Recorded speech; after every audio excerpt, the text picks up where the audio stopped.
साथियों नमस्कार। आज हम लोग बिहार बोर्ड मैट्रिक एग्जामिनेशन की तैयारी के क्रम में फिजिक्स यानी भौतिकी से हम लोग प्रकाश का परावर्तन और अपवर्तन पाठ से कुछ सेलेक्टेड क्वेश्चन और उसका किस तरह से हम लोग आंसर लिखेंगे और किस तरह से उसको हम न्यूमेरिकल बनाएंगे, इस पर आज हम लोगों को चर्चा करनी है। तो आइए हम लोग इस वीडियो को शुरू करें। सबसे पहले सब्जेक्टिव क्वेश्चन भाग 1 का जो पहला प्रश्न है उसकी ओर हम लोग चल रहे हैं। प्रश्न है, किसी गोलीय दर्पण की फोकस दूरी 10 सेंटीमीटर है तो इसकी वक्रता त्रिज्या क्या होगी। हम लोग जानते हैं कि गोलीय दर्पण की फोकस दूरी को स्मॉल एफ से सूचित किया जाता है और स्मॉल एफ जो होता है वो बराबर होता है R/2। ये हम लोग जान रहे हैं। ये स्मॉल एफ क्या है तो स्मॉल एफ है फोकस दूरी और कैपिटल आर जो इसको देख रहे हैं, ये कैपिटल आर जो है वो वक्रता त्रिज्या है। यानी वक्रता त्रिज्या के बारे में हम लोग जान रहे हैं कि वह जो होता है उसको हम लोग कैपिटल आर से सूचित करते हैं। तो ये जो होता है, अगर मान लीजिए कि फोकस दूरी 10 सेंटीमीटर दी गई है तो हम लोगों को वक्रता त्रिज्या यानी इस आर का मान निकालना है। तो इसको क्या करना है, हम ये जो 2 है भाग में है इसको हम इधर ले आएंगे तो क्या हो जाएगा, R बराबर 2F हो जाएगा है। R बराबर 2F और हमको F का मान 10 है दिया हुआ तो हो जाएगा 2 गुने 10 यानी 20। तो 20 सेंटीमीटर हो गया। ठीक है, इसको हम लोग आगे बढ़ेंगे। अब यहाँ इसको हल करके भी दिखाया गया है। गोलीय दर्पण की फोकस दूरी 10 सेंटीमीटर है तो F बराबर R/2, R बराबर 2F और R का मान जो है सो 2 गुने 10 यानी 20 सेंटीमीटर निकल के आ गया। अब दूसरा प्रश्न है। इस प्रश्न जो पहला प्रश्न था उसी को थोड़ा सा घुमा करके पूछा गया है। जैसे यहाँ पर दिया गया था फोकस दूरी 10 सेंटीमीटर, वक्रता त्रिज्या का मान निकालना है और इसमें है कि गोलीय दर्पण की वक्रता त्रिज्या ही 20 सेंटीमीटर है, अब फोकस दूरी का मान निकालना है। तो इसको भी हम लोग उसी सूत्र से निकाल लेंगे। यहाँ है F बराबर R/2, तो F बराबर R/2 है तो F का मान हमको निकालना है तो क्या हो जाएगा, बराबर हो जाएगा 20/2 यानी कट करके ये आ गया 10 सेंटीमीटर। तो इस तरह से वक्रता त्रिज्या यदि इसी में 30 सेंटीमीटर हो तो फोकस दूरी क्या हो जाएगा, 30/2 हो जाएगा। यदि 50 सेंटीमीटर है तो 50/2 हो जाएगा। इस तरह से और भी सवाल हम लोग आसानी से बना सकते हैं। चलिए आगे हम लोग चलें। इसमें इसका हल दिया गया है। गोलीय दर्पण की वक्रता त्रिज्या 20 सेंटीमीटर, F बराबर R/2, F बराबर 20/2 यानी 10 सेंटीमीटर। फिर तीसरे प्रश्न की ओर हम लोग चलते हैं। हम वाहनों में उत्तल दर्पण को पश्च दर्पण के रूप में वरीयता क्यों देते हैं। पश्च दर्पण का मतलब हुआ कि पीछे देखने वाले दर्पण यानी पीछे दिखाने वाले, पीछे के जो दृश्य हैं, पीछे कौन सी गाड़ी आ रही है उसको कब साइड देना है, तो जो ड्राइवर होते हैं उनको पीछे तो बार बार मुड़ करके देख नहीं सकते हैं, तो उनके बगल में जो दर्पण रहता है वही उत्तल दर्पण रहता है और उसका उपयोग वे पश्च दृश्य दर्पण के रूप में वरीयता देते हैं, जिसको इंग्लिश में साइड मिरर कहा जाता है। तो परीक्षा में जो पूछता है कभी कभी पश्च दृश्य दर्पण के रूप में भी पूछ देता है और कभी कभी साइड मिरर के रूप में भी पूछता है। दोनों के बारे में हमको जानकारी होना चाहिए। अथवा में है कि मोटर गाड़ी में साइड मिरर के रूप में प्रायः किस प्रकार के गोलीय दर्पण का उपयोग किया जाता है। तो हम जानते हैं कि गोलीय दर्पण जो होता है, जो जिसको हम लोग उत्तल दर्पण कहते हैं। गोलीय दर्पण 2 प्रकार के, उत्तल दर्पण और अवतल दर्पण। तो उत्तल जो दर्पण होते हैं उसमें हम सभी लोग जानते हैं कि उत्तल दर्पण जो होते हैं वे क्या होते हैं, तो उत्तल दर्पण में ये इस तरह की आकृति होती है और पीछे से ये कलई की रहती है। मतलब ये धंसे हुए भाग में कलई की रहती है और आगे का जो ये भाग है इस भाग से परावर्तन की क्रिया होती है। ये हो गया उत्तल दर्पण। तो इसी उत्तल दर्पण का हम लोग व्यवहार करते हैं साइड मिरर के रूप में। आप लोग देखते होंगे कि ड्राइवर के बगल में जो दर्पण रहता है उसका बीच का हिस्सा उभड़ा हुआ रहता है। तो उसका कारण है कि सबसे बड़ी खासियत क्या होती है इस उत्तल दर्पण में कि इसका जो दृष्टि क्षेत्र होता है काफ़ी बड़ा होता है, यानी बहुत दूर से भी अगर कोई वाहन आ रहा है तो इस दर्पण में यह खासियत होती है कि उसका भी प्रतिबिंब ये अपने पीछे बना देता है और प्रतिबिंब हमेशा ये सीधा बनाता है। इसकी खासियत है कि छोटा बनाएगा और सीधा बनाएगा। तो इसी वजह से अब हम लोग देखेंगे इसमें थोड़ा सा कि जो उत्तल दर्पण है ये अपने पीछे जो है, जैसे मान लीजिए कि ये यहाँ से यहाँ तक है, ये P है और इधर इसका F रहता है, ये इसका F है और इधर ही इसका C है। अब जैसे मान लीजिए कि कोई वस्तु आ रही है, इस प्रकाश की किरण यहाँ से चली और ये क्या करता है कि प्रकाश का अपवर्तन करता है। ये देखिए अब ये इस दिशा में चला जाएगा, इसको पीछे जब बढ़ाते हैं तो ये लगता है फोकस से आ रहा है। एक दूसरी किरण जो होती है वो इसके ये वक्रता केंद्र से होकर के आती हुई प्रतीत होती है। दोनों के कटान बिंदु को, ये कटान बिंदु है, इसको हम मिला देते हैं और यही जो है ए बी अगर वस्तु है तो उसका प्रतिबिंब हमारा ए डैश्ड और बी डैश्ड बन जाता है। तो ये प्रतिबिंब हम देख रहे हैं कि वस्तु की अपेक्षा बिल्कुल सीधा बनेगा और छोटा बनता है। तो यही बात होती है कि जैसे कोई अगर गाड़ी पीछे आ रही है तो यहाँ से इसका प्रतिबिंब बिल्कुल सीधा और छोटा बन जाता है और ड्राइवर को पीछे के वाहन देखने में आसानी होती है, सुविधा होती है। इसीलिए हम लोग उत्तल दर्पण का उपयोग साइड मिरर के रूप में करते हैं। ठीक है, हम लोग आगे चलें। सामान्यतः वाहनों के पश्च दृश्य दर्पणों के रूप में उत्तल दर्पण का उपयोग करते हैं। इनमें ड्राइवर अपने पीछे के वाहनों को देख सकते हैं जिससे वे सुरक्षित रूप से वाहन चला सकें।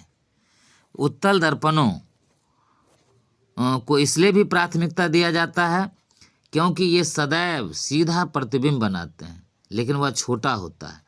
इनका दृष्टि क्षेत्र भी बहुत बड़ा होता है, बहुत अधिक होता है, क्योंकि ये बाहर की ओर वक्रित होते हैं। समतल दर्पण की तुलना में उत्तल दर्पण ड्राइवर को अपने पीछे के बहुत बड़े क्षेत्र को देखने में समर्थ बनाते हैं। इस कारण से वे बेहतर होते हैं। तो इसी वजह से हम लोग उत्तल दर्पण का उपयोग साइड मिरर के रूप में करते हैं। चलिए अब अगले प्रश्न की ओर चलेंगे। चौथा प्रश्न है, अवतल, उत्तल एवं समतल दर्पणों के दो दो उपयोगों को लिखें। तो परीक्षा की दृष्टि से यह प्रश्न काफ़ी महत्वपूर्ण है और बार बार इस प्रश्न को पूछा जाता है, इसलिए हम इसको बहुत ही बारीकी से समझ लेंगे। अवतल दर्पण के दो उपयोग, ऐसे तो बहुत सारे उपयोग हैं लेकिन उसमें हम लोग को दो उपयोगों के बारे में जानकारी देनी है। तो पहला उपयोग है, दाढ़ी के बाल दर्पण की फोकस के अंदर आवर्धित दिखते हैं जिससे कि दाढ़ी बनाना आसान हो जाता है। अब हम लोग देखेंगे कि अवतल दर्पण क्या है, तो उसके बारे में है कि जैसे अवतल दर्पण के बारे में जान लें कि ऐसे दर्पण होते हैं जिसमें कलई जो है बाहर से यानी उभरे हुए भाग पर कलई की जाती है और अंदर वाला जो भाग है, धंसा हुआ जो भाग है, उससे परावर्तन की क्रिया होती है। तो परावर्तन की जो क्रिया होगी अंदर वाले भाग से। अब यहाँ क्या है कि जैसे मान लीजिए कि पहली स्थिति में आप लोग देखे होंगे, अगर अवतल दर्पण के सामने जो प्रतिबिंब बनता है उसमें ये जैसे ध्रुव हो गया, ये हमारा फोकस हो गया और ये हमारा वक्रता केंद्र है। ठीक है, यहाँ पर कोई वस्तु है और ये जो किरण है यहाँ से ऐसे चलती है और ये किरण जो है फोकस से होकर के गुजर जाती है। इस तरह से एक दूसरी किरण होती है जो पहले तो यहीं से यहाँ चलती है, लेकिन ये इसी सीधी दिशा में वक्रता केंद्र से होकर के गुजर जाती है। आगे ये नहीं करती है, इसकी दूरी बढ़ती चली जाती है। इन्हें पीछे बढ़ाया जाता है। इस तरह से पीछे हम बढ़ाते हैं और ये इस तरह से कटता है। अब देखते हैं कि यही इसका प्रतिबिंब बनता है। ये ए और बी वस्तु है, इसका प्रतिबिंब ए डैश्ड और बी डैश्ड बनता है। ये जो प्रतिबिंब होगा ये वस्तु की तुलना में बड़ा होगा और सीधा होगा। अवतल दर्पण में मात्र यही एक स्थिति है जिसमें वस्तु का प्रतिबिंब सीधा भी बनेगा और बड़ा बनता है। तो इसी का उपयोग हम लोग हजामती दर्पण के रूप में करते हैं। हजामती दर्पण का मतलब है कि हम अपने चेहरे को इस जगह पर यदि रखते हैं, यहाँ चेहरे को यदि हम रख देते हैं तो इसका प्रतिबिंब यहाँ बनता है। यहाँ ये प्रतिबिंब बन गया, तो ये प्रतिबिंब जो है सो वस्तु की तुलना में बड़ा बना, वस्तु की तुलना में बड़ा बना, तो दाढ़ी बनाना बिल्कुल आसान हो जाता है। तो इसी स्थिति का उपयोग डॉक्टर लोग भी, जो ईएनटी स्पेशलिस्ट डॉक्टर होते हैं, ईएनटी स्पेशलिस्ट का मतलब ई का मतलब आई, एन का मतलब नोज और टी का मतलब थ्रोट, आँख और कान और गला के जो विशेषज्ञ डॉक्टर होते हैं, यानी आई नोज यानी नाक, आँख नाक और गला के जो विशेषज्ञ डॉक्टर होते हैं, उन्हें मतलब जैसे अगर आँख के अंदर कोई चीज़ देखना है तो उसको इस स्थिति में यहाँ पर रख दिए, और गला को ही देखना है या किसी भी चीज़ को बड़ा बना के देखना है तो उसको यहाँ ए बी के जगह पर रख देते हैं और पीछे उसका प्रतिबिंब बनता है, और डॉक्टर को बड़ी आसानी से अपने रोगियों की कोई भी चीज़ आसानी से दिख जाती है और उसका ये इलाज करते हैं। तो इस तरह से हजामती दर्पण के रूप में इसका उपयोग होता है। दूसरा है कि डॉक्टर लोग इसका उपयोग कर लेते हैं। और उसके बाद है दूसरा उपयोग है कि सौर कुकर में बड़े द्वारक का अवतल दर्पण सूरज की ऊष्मा को केंद्रित करने में काम आता है। अब अवतल दर्पण में सबसे बड़ी खासियत क्या है कि जैसे मान लीजिए अवतल दर्पण है, ये अनंत से आने वाली सारी किरणों को, जैसे मान लीजिए अनंत से जो भी किरणें आती हैं, ये इन सारी किरणों को ये एक बिंदु पर जमा करते हैं, और वो बिंदु कौन सा होता है? वो बिंदु होता है हमारा फोकस। ये इस जगह पर सारी किरणें जमा हो जाती हैं। तो अगर इस जगह पर मतलब हम सौर कुकर इस जगह पर खाना बनाने का सिस्टम लगा दें तो सारी किरणें इस जगह पर ये फोकस पर माने ये जमा हो जाती हैं, ऊष्मा भी जमा हो जाती है और आसानी से बिल्कुल हम लोग खाना बना सकते हैं। ये तो अब एक और भी चित्र के माध्यम से इसको हम देख सकते हैं।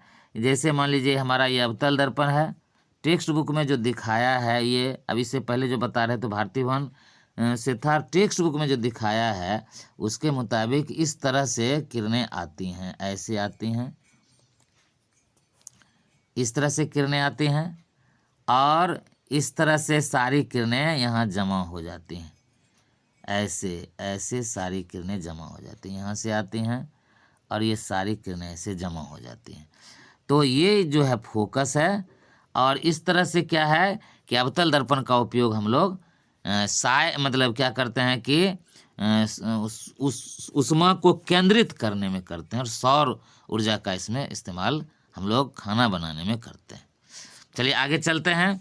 अब उत्तल दर्पण के उपयोग, तो उत्तल दर्पण के उपयोग में अभी हम लोगों ने देखा ही है कि साइड मिरर के रूप में होता है पहला, और दूसरा है सड़कों पर लगे लैंप में प्रकाश को बड़े क्षेत्र में फैलाने हेतु। तो क्या होता है कि उत्तल लेंस में, उत्तल दर्पण में जो होता है कि सड़कों पर जो भी लैंप लगे रहते हैं उनको चूँकि मतलब काफ़ी जो है बड़े क्षेत्र में फैलाना होता है प्रकाश को, तो इस वजह से इस दर्पण का उपयोग किया जाता है। अब है समतल दर्पण के दो उपयोग। तो समतल दर्पण का तो पहला उपयोग है कि अपना प्रतिबिंब सामान्यतः देखने में, हम लोग आईने के आगे खड़े होते हैं और अपना चेहरा देखते हैं। दूसरा है कि दर्पण द्वारा एक से अधिक प्रतिबिंब प्राप्त करने में, यानी आप लोग जानते होंगे कि समतल दर्पण में पेरिस्कोप वगैरह जो बनाया जाता है तो उसकी जो आकृति होती है उसमें क्या होता है कि तीन मतलब कई जो है सो दर्पण उसमें लगाए जाते हैं और कई प्रतिबिंब उसमें प्राप्त कर लिए जाते हैं। उसके बाद है कि आप जाएंगे सैलून वगैरह में तो मतलब वहाँ क्या है कि हजामत कराने जाते हैं तो वहाँ हमारे पीछे कई जो है प्रतिबिंब प्राप्त होते हैं, तो उसमें भी हम समतल दर्पण का उपयोग करते हैं। आगे 5वां प्रश्न है, प्रिज्म से होकर प्रकाश के अपवर्तन का नामांकित किरण आरेख खींचें। तो ये जो है प्रिज्म के बारे में हम लोग जान रहे हैं कि प्रिज्म क्या होता है और प्रिज्म से किस तरह से प्रकाश की किरणें आती हैं। तो प्रिज्म जो होता है उसकी आकृति हम लोग समझ लेंगे। तो ये इस तरह का जो प्रिज्म है, ये प्रिज्म है। तो प्रिज्म से होकर के प्रकाश के अपवर्तन, अब जैसे मान के चलिए कि ये इस प्रकाश ऐसे ऐसे गुजरी और इसको जाना चाहिए था इस दिशा में, ऐसे जाना चाहिए था, लेकिन इसकी दिशा बदल गई, इसकी दिशा थोड़ी सी अपवर्तित हो गई और फिर इसको इस दिशा में जाना चाहिए था, इस दिशा में, लेकिन फिर ये अपवर्तित हो गई। तो इस तरह से क्या होता है कि ये हो गया हमारा आपतित किरण, ये हो गया आपतित किरण, आपतित किरण हो गए। फिर देखिए ये हो गए हमारे यहाँ से, और ये निर्गत किरण, ये हो गया अपवर्तित किरण, ये हो गया अपवर्तित किरण, और ये हो गया निर्गत किरण, ये निर्गत किरण हो गए, निर्गत किरण, निर्गत। अब देखिए यहाँ है निर्गत हो गए। अब ये हो गए बीच में जो कोण बना, ये अपवर्तित किरण, ये है अपवर्तित, अपवर्तित हो गए। तो अपवर्तित किरण ये हो गए। अब है निर्गत किरण के बीच जो कोण बना है, ये जो कोण बनेगा यही कोण विचलन कोण कहलाएगा। ये विचलन कोण या एंगल ऑफ डेविएशन इसको कहेंगे। इसको डेविएशन यानी इसको इस तरह से डेल्टा से हम लोग सूचित करते हैं। तो आपतित किरण और निर्गत किरण के बीच बनने वाले जो कोण होते हैं इसको हम लोग विचलन कोण कहेंगे। ये विचलन कोण होगा, ये कोण, और ये विचलन कोण जो होगा इसे हम लोग एंगल ऑफ डेविएशन कहते हैं, जिसे डेल्टा के द्वारा सूचित करते हैं, या डी कोण डी के द्वारा भी इसको सूचित करते हैं, कोण डी इसको कहते हैं। चलिए आगे चलते हैं। अब हम लोग चलेंगे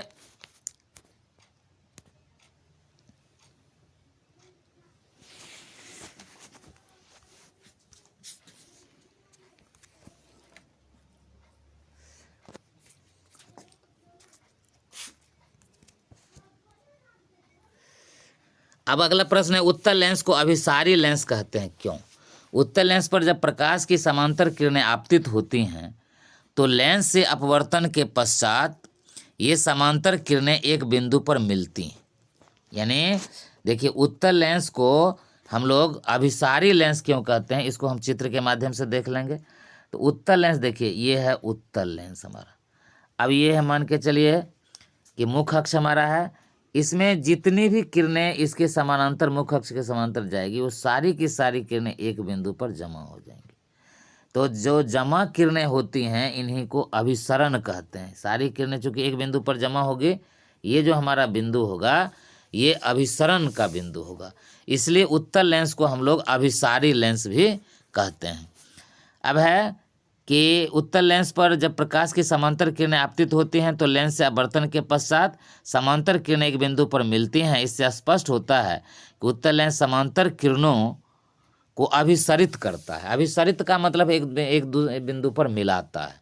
इस गुण के कारण ही इसे अभिसारी लेंस भी कहा जाता है। ठीक है, अब हम लोग आगे चलेंगे। अब देखिए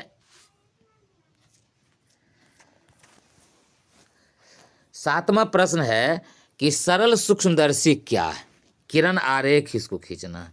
सरल सूक्ष्मदर्शी वह युक्ति है जिससे छोटे, यानी कहने का मतलब है कि सरल सूक्ष्मदर्शी जो है एक ऐसी युक्ति है जिसमें क्या होता है कि छोटी वस्तु का बड़ा प्रतिबिंब बनता है। तो इसको किरण आरेख के माध्यम से हम लोग देखेंगे।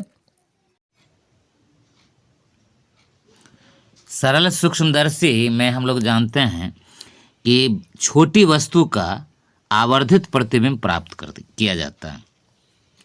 अब सरल सूक्ष्मदर्शी वह युक्ति है जिससे छोटे बिंब का आवर्धित प्रतिबिंब प्राप्त किया जाता है।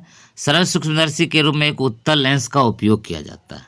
अब यहाँ हम लोग ये इस चित्र में देख रहे हैं कि ये सरल सूक्ष्मदर्शी है और इसके आगे एक वस्तु ये रखी गई है, ये है बिंब हमारा, और यहाँ से प्रकाश की किरण ऐसे चलती है और यह प्रकाश की किरण इस दिशा में चली जाती है। अब दूसरी किरण ऐसे ये प्रकाश ओ बिंदु से आगे बढ़ जाती है और ये कहीं भी आगे नहीं कटती है। जब हम इसे पीछे बढ़ाते हैं तो ये यहाँ कटती है। मान लिया कि हमारा ए बी वस्तु है और इसी का ए डैश्ड बी डैश्ड प्रतिबिंब बनता है। यह छोटी वस्तु का बड़ा प्रतिबिंब बनाता है, ये इतना बड़ा प्रतिबिंब है और सीधा बनाता है। तो इसी गुण के कारण हम लोग उत्तल लेंस का उपयोग सरल सूक्ष्मदर्शी में करते हैं। ठीक है, अब हम लोग आगे चलते हैं कि प्रकाश का अपवर्तन क्या है, इसके नियमों को लिखें।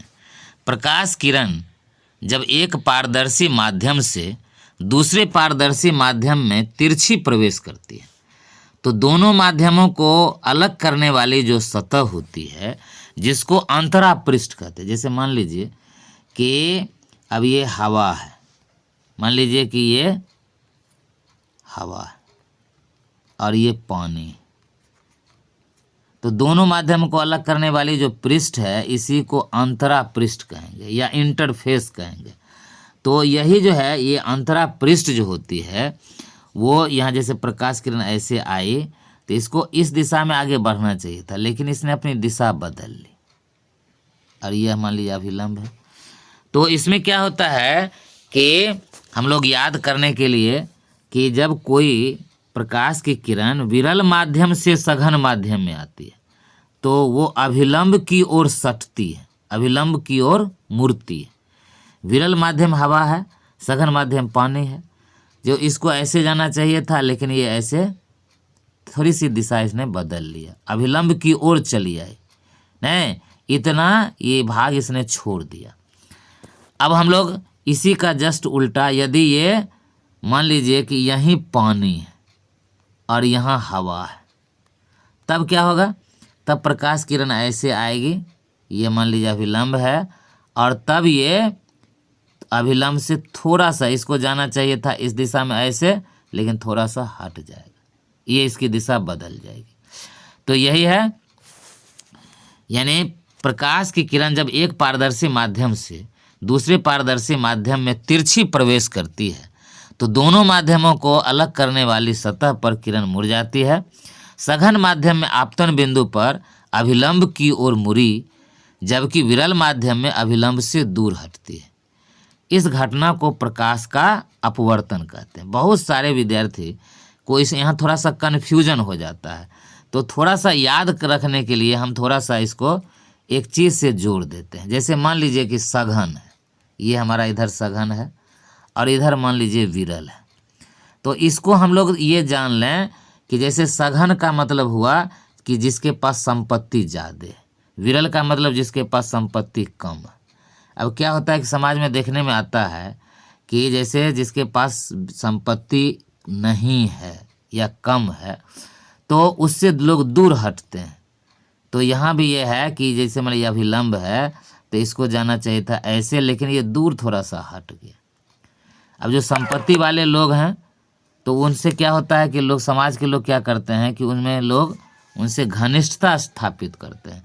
जैसे मान लीजिए कि ये विरल है और इधर सघन है, इधर मान लीजिए सघन है, तो प्रकाश किरण ऐसे आई और ये अभिलंब है तो सघनता, सघन के तरफ थोड़ा सा मुड़ गए, यानी सघन के निकट दोस्ती करने लगे, यानी संपत्ति वाले लोगों के नज़दीक आ गए। तो ये इसको याद करने का ये तरीका है कि विरल से सघन में आएगा तो अभिलंब से सटेगा और सघन से विरल में जाएगा तो अभिलंब से दूर हटेगा, इस तरह से हटेगा। ठीक है, चलिए अब ये जो चित्र है इस चित्र में दिखाया है कि किस तरह से आपतन कोण होता है और किस तरह से परावर्तन कोण होता है। जैसे मान लीजिए समतल दर्पण है, ये आपतित किरण है, ये बीच में अभिलंब है और ये परावर्तित किरण है। तो आपतित किरण और अभिलंब के बीच बने कोण को आपतन कोण कहते हैं। ये आपतन कोण हो गया। इसको एंगल ऑफ इंसिडेंस कहेंगे, इंसिडेंस। तो इंसिडेंस का फर्स्ट लेटर जो है वो आई है, इसलिए इस कोण को कोण आई भी कहते हैं।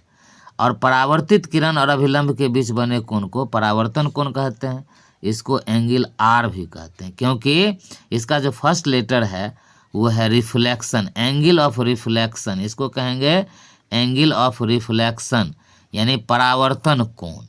तो एंगल ऑफ आर, यानी फर्स्ट लेटर आर है। तो यही जो है परावर्तन का जो नियम है उसके मुताबिक है कि आपतन कोण परावर्तन कोण के बराबर होता है। अपवर्तन का भी जो नियम है उसमें होता है एंगल ऑफ इंसिडेंस और एंगल ऑफ रिफ्रैक्शन। उसमें होता है इंसिडेंस, तो यही होता है, लेकिन उसमें होता है रिफ्लेक्शन नहीं, यहाँ होता है रिफ्रैक्शन। यहाँ REF, L के E के जगह R सिर्फ हो जाएगा, तो रिफ्रैक्शन उसमें हो जाता है, यानी उसमें भी I बराबर R ही होता है। ठीक है, लेकिन नहीं, उसमें क्या होता है कि अपवर्तन में थोड़ा सा बदल जाता है, जैसे उसमें माध्यम चेंज हो जाता है। जैसे ये ऐसे माध्यम में आए तो इसको इस तरह से और इसको ऐसे बढ़ा दिए तो ये हो गया एंगल I, इसके ये हो गया एंगल R। थोड़ा सा ये इसने अपवर्तन कर लिया तो ये हो गया I, ये हो गया R। उसमें जो नियम होता है साइन I बट्टे साइन R, साइन I बट्टे साइन R। अब उसमें साइन I और साइन R का मान क्या होगा उसको भी हम बता देते हैं, वो कैसे हम निकालते हैं उसको बता देते हैं।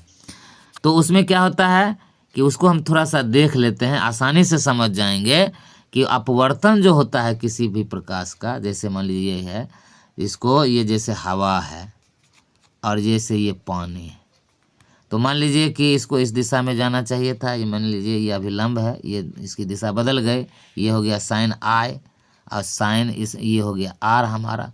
अब साइन का मतलब क्या हुआ इसको थोड़ा सा देख लेंगे। जो साइन का मतलब हुआ कि ये हमारा जो एंगल I है इसके सापेक्ष ये हो गया हमारा लंब और ये हो गया कर्ण। तो इसमें और इसमें जो अनुपात लेते हैं, यानी इसमें और इसमें जो अनुपात लेते हैं उसको साइन I कहेंगे। और साइन R का मतलब हो गया कि अब हमारा R कोण ये है, इसके सामने की भुजा ये हो गई लंब और ये हो गई कर्ण। तो इसमें और इसमें जो अनुपात लेंगे उसको कहेंगे साइन R।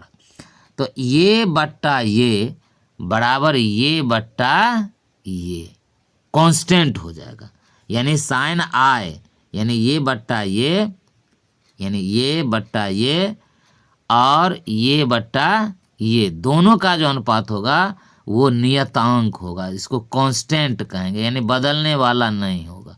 और इसी को स्नेल का नियम कहते हैं।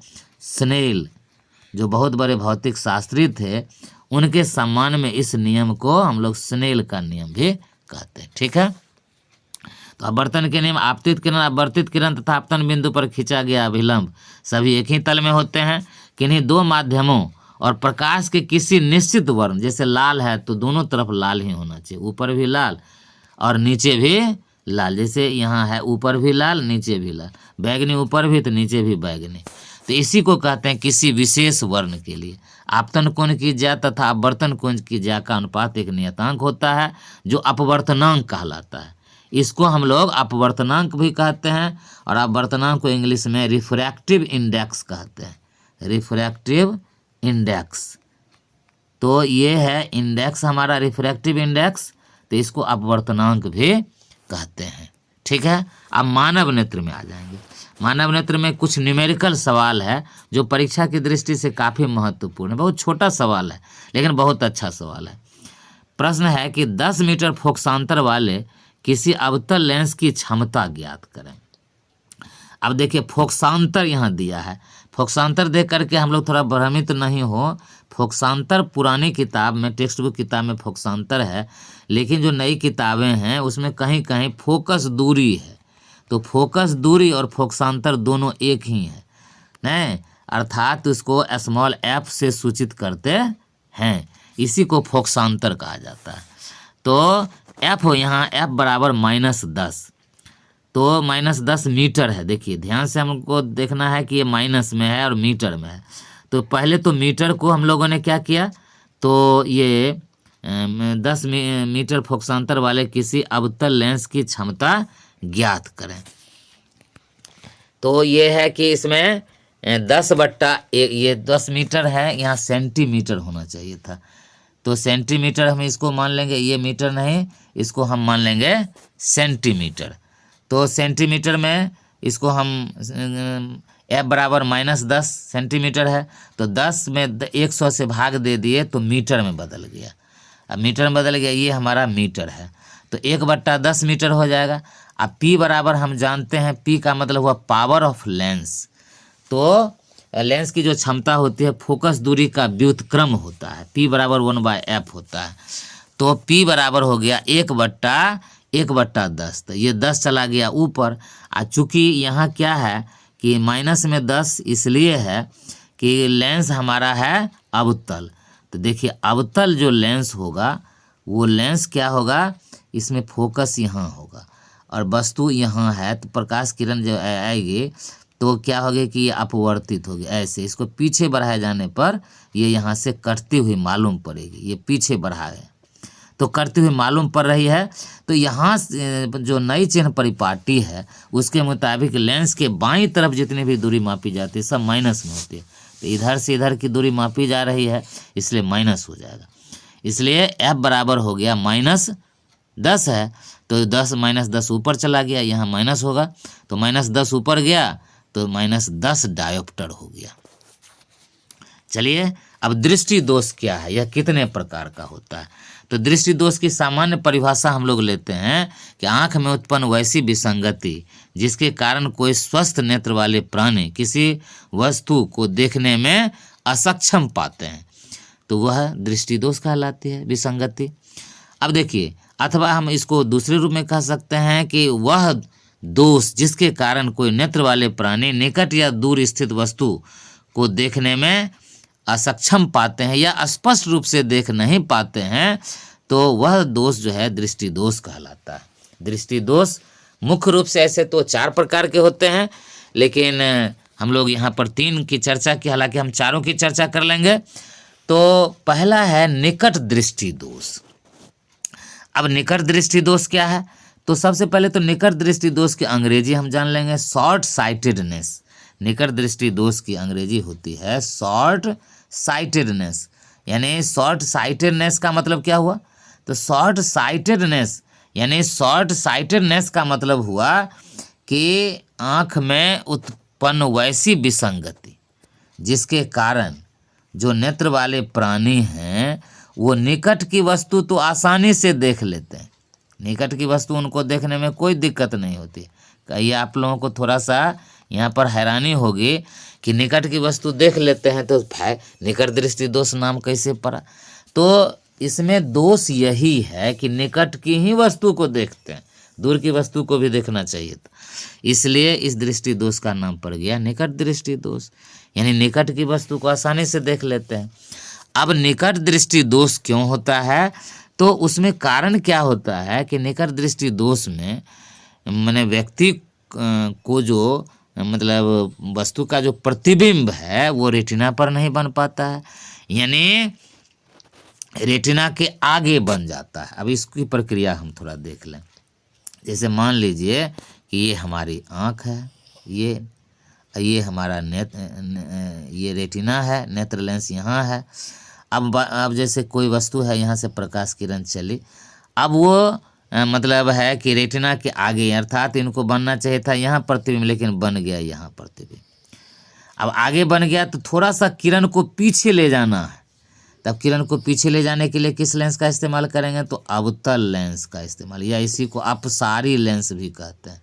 अब ये किरण को क्या करते हैं, थोड़ा सा फैला देते हैं, ये किरण जो आ रही है थोड़ा सा फैला दी। अब ये आँख में जो नेत्र लेंस है वो किरण को सिकुड़ाएगा, थोड़ा सा सिकुड़ाएगा, ये सिकुड़ाएगा, और ये आगे जो है चूँकि ये लेंस को फैला दिया है, ये प्रकाश किरण को फैलाया है, अब इसका प्रतिबिंब सीधे रेटिना पर बन जाएगा, यहाँ बन गया प्रतिबिंब। अब वस्तु आसानी से दिखाई पड़ गई। तो चलिए इस दृष्टि दोष का निवारण जो है अवतल लेंस से बने चश्मे से हम लोग करते हैं। आगे हम लोग चलें। दीर्घ दृष्टि दोष, इसमें प्रतिबिंब रेटिना के पीछे बनता है। इसमें दूर की वस्तु स्पष्ट, यानी दीर्घ दृष्टि दोष में दूर की वस्तु स्पष्ट दिखाई देती है और निकट की वस्तु को ही देखने में परेशानी होती है। अब इसको थोड़ा सा देख लेंगे कि ये कैसे होता है। जैसे मान लीजिए कि हमारी ये आँख, ये हमारी रेटिना, अब क्या है कि मतलब ये रेटिना के पीछे इसका प्रतिबिंब बना। अब है कि नेत्र लेंस जो है इसके आगे एक और हम उत्तल लेंस का उपयोग करते हैं, क्योंकि नेत्र लेंस भी उत्तल ही होता है।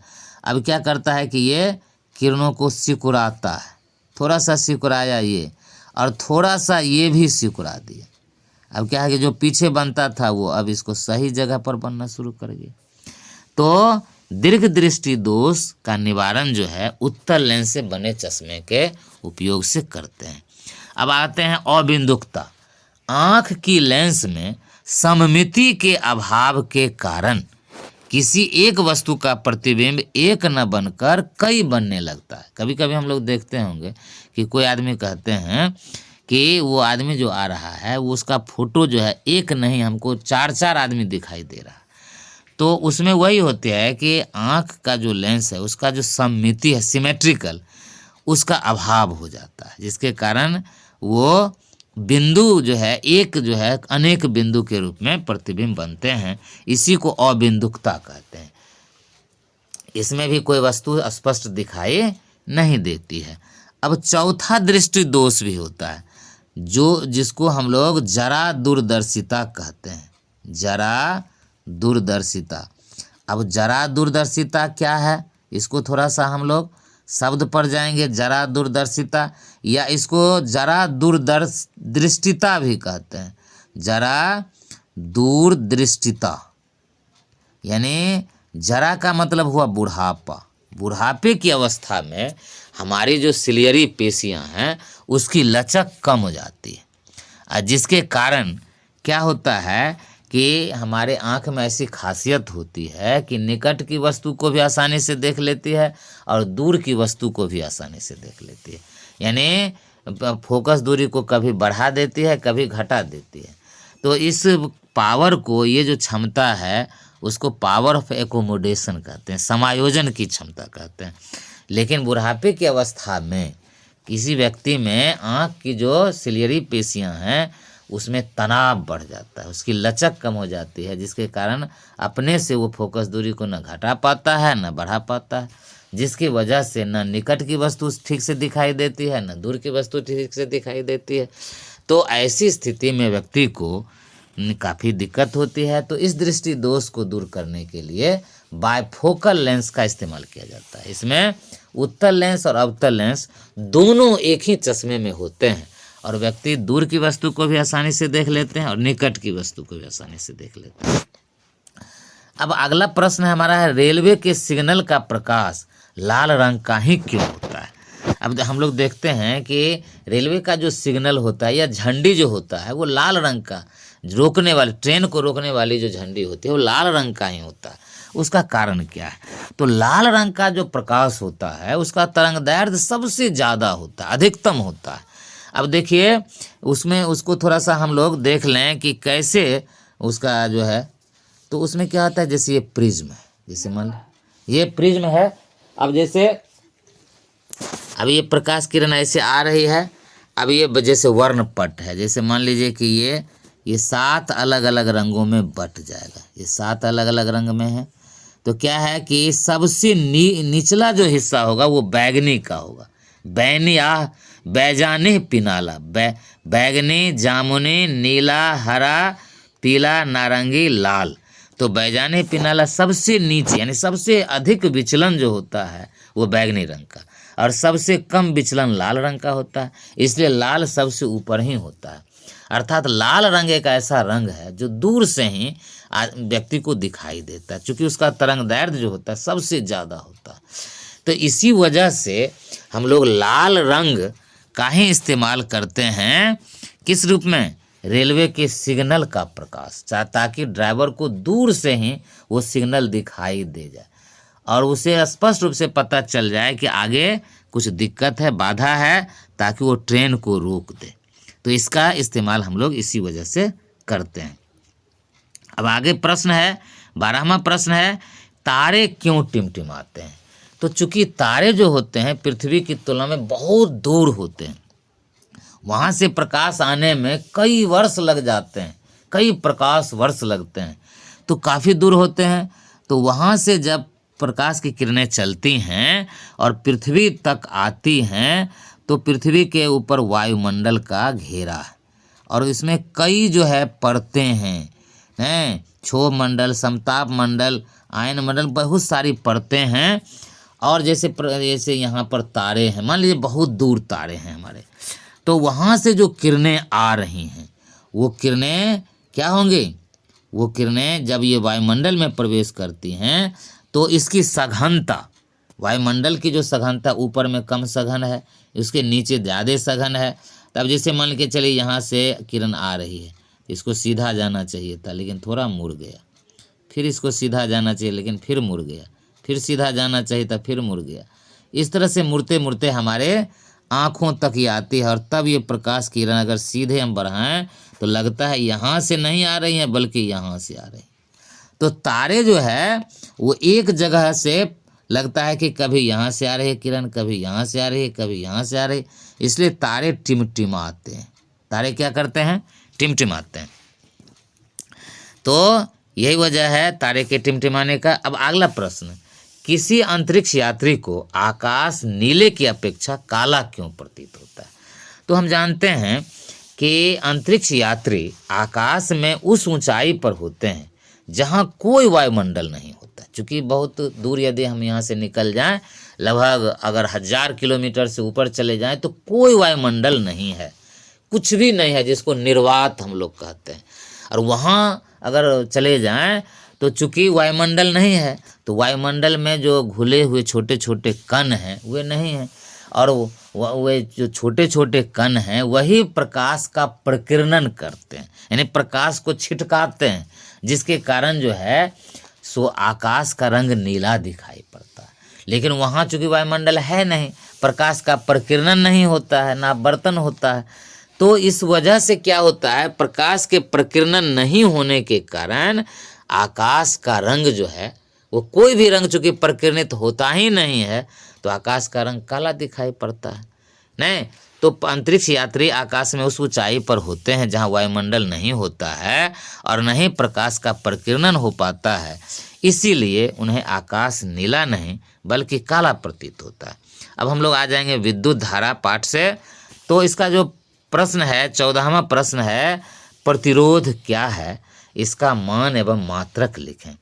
तो प्रतिरोध की परिभाषा हम लोग जानते हैं कि किसी धारावाही तार में आवेश के प्रवाह में जो रुकावट आती है, यानी ऐसे तत्व जो आवेश के प्रवाह में रुकावट डालते हैं वे प्रतिरोध कहलाते हैं, रेसिस्टेंस कहलाते हैं।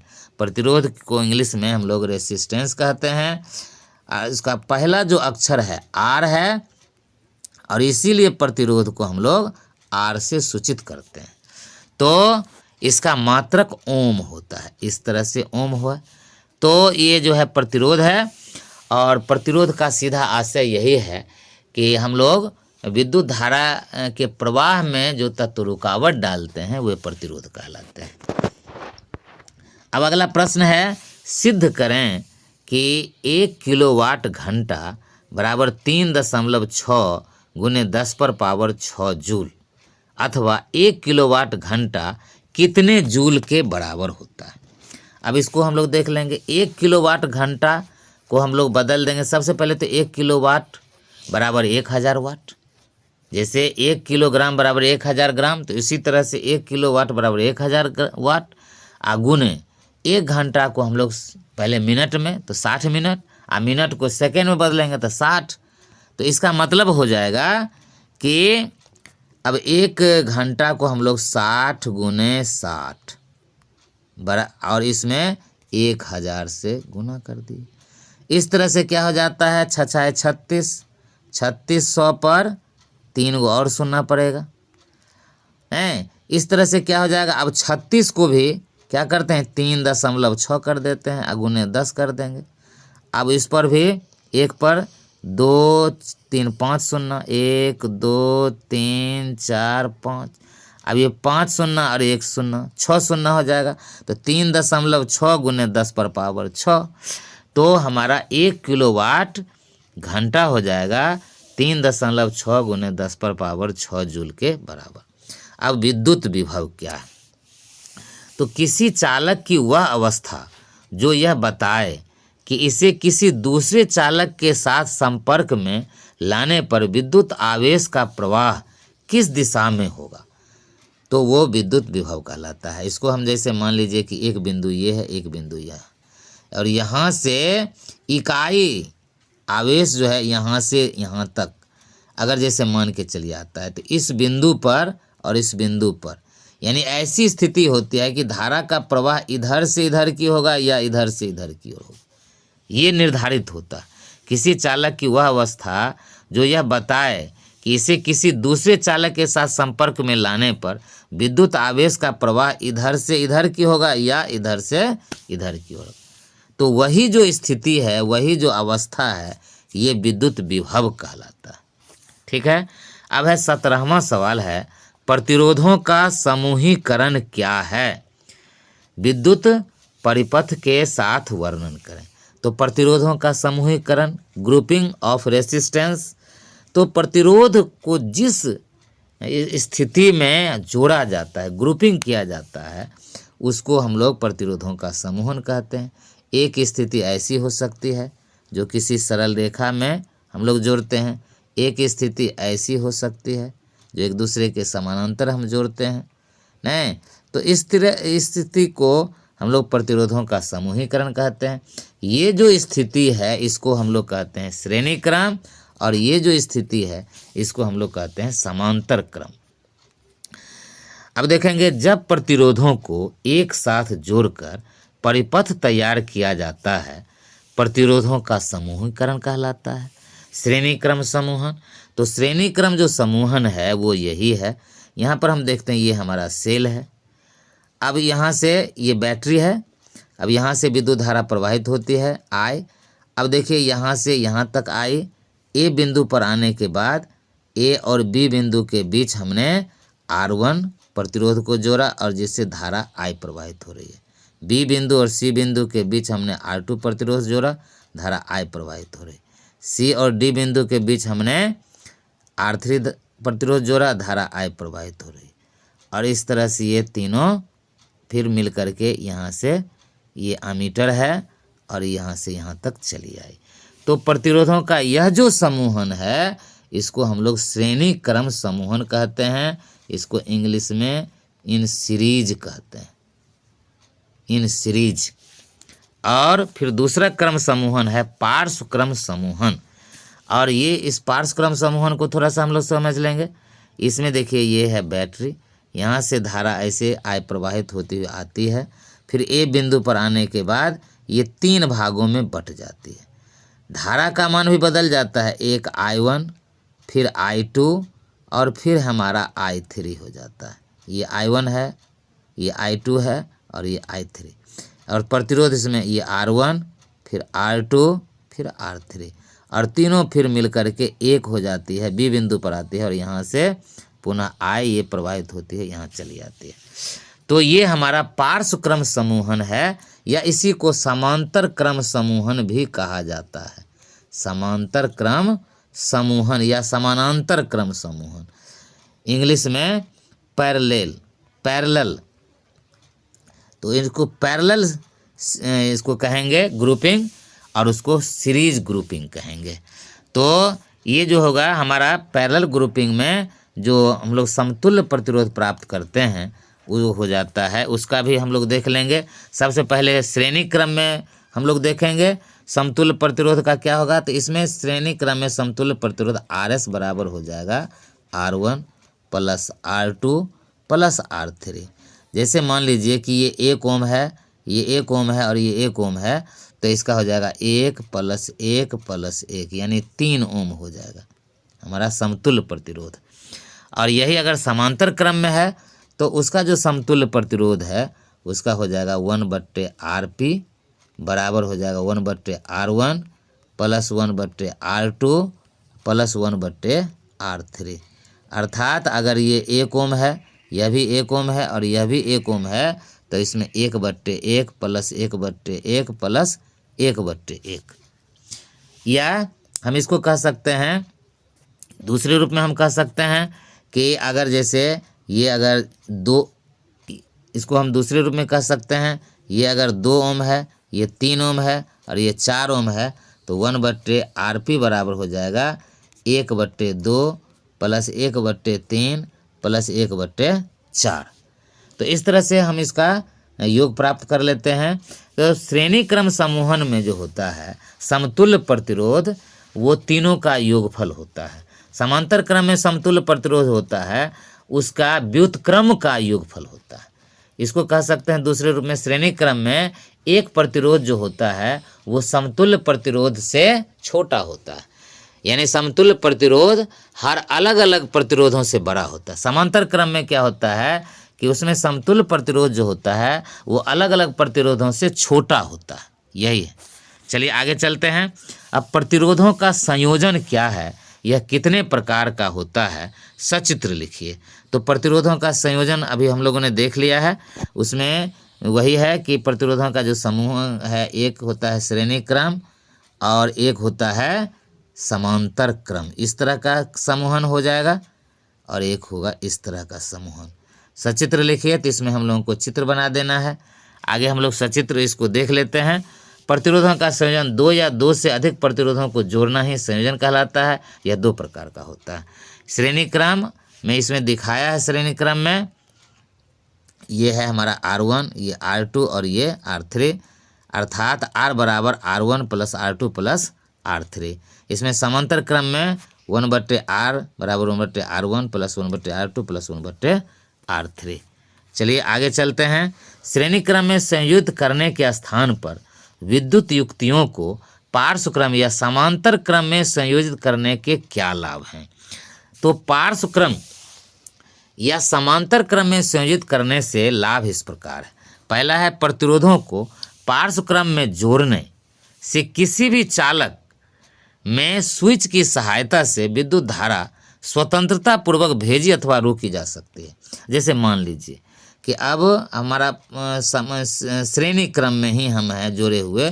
जैसे मान लीजिए कि हम श्रेणी क्रम में जोड़ते हैं और इस तरह से यहाँ हमारा हो जाएगा, मान लीजिए पंखा, यहाँ हमारा हो जाएगा टीवी, यहाँ हमारा हो जाएगा बल्ब, यहाँ हमारा हो जाएगा फ्रिज या अन्य भी चीज़।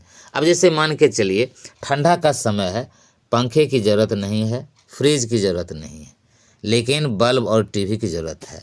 लेकिन क्या होगा कि सभी को फ्रिज में अगर जोड़ देते हैं और यहाँ ऑन हम कर देंगे तो ये भी चलेगा, ये भी चलेगा, ये भी चलेगा, ये भी चलेगा, तो दिक्कत है, कठिनाई है। तो इसीलिए हम लोग जो घरेलू उपकरण हैं उसको हम लोग समांतर क्रम में जोड़ते हैं। समांतर क्रम में जोड़ने से फ़ायदा है, सब में अलग अलग स्विच रहते हैं और जिसको बंद करने की आवश्यकता होती है इसका स्विच हम ऑफ कर देंगे, ये बंद हो जाएगा, बंद हो गया। इसको चालू रखना है, इसका स्विच ऑन कर देंगे, इसको चालू रखना है, इसका स्विच ऑन कर देंगे, इसको बंद करना है, इसका स्विच ऑफ कर देंगे। तो ये फ़ायदे हैं। इसलिए हम लोग प्रतिरोधों को पार्श्व क्रम में जोड़ने से किसी भी चालक में स्विच की सहायता से विद्युत धारा स्वतंत्रता पूर्वक भेजी जा सकती है। यानी हम लोग इसको पार्श्व क्रम में अगर जोड़ते हैं, इस क्रम में अगर जोड़ देते हैं तो हम लोगों को माने स्वतंत्रता, माने एक तरह से धारा हमें कहाँ कितना भेजना है तो हम लोग स्विच की सहायता से इसको निर्धारित कर लेते हैं। ठीक है, तो आज का जो वीडियो है इसमें हम लोग इतना ही। नेक्स्ट वीडियो में हम लोग और भी महत्वपूर्ण सवालों को लेकर के आएंगे। लास्ट तक वीडियो को देखने के लिए आपको बहुत बहुत धन्यवाद। Let us face the exam channel पर यदि आप नए हैं तो निश्चित रूप से सब्सक्राइब कर लें, शेयर करें, ज़्यादा से ज़्यादा लाइक करें, कमेंट्स करें। आप लोगों को जानकारी के लिए बताएं कि यह जो यूट्यूब चैनल हमारा है वो विभिन्न कॉम्पिटिटिव एग्ज़ाम, मैट्रिक और इंटर, बिहार बोर्ड, सीबीएसई और अन्य बोर्डों के एग्ज़ाम की तैयारी को कराता है। इस चैनल पर बने रहिए। आप सभी का बहुत बहुत धन्यवाद।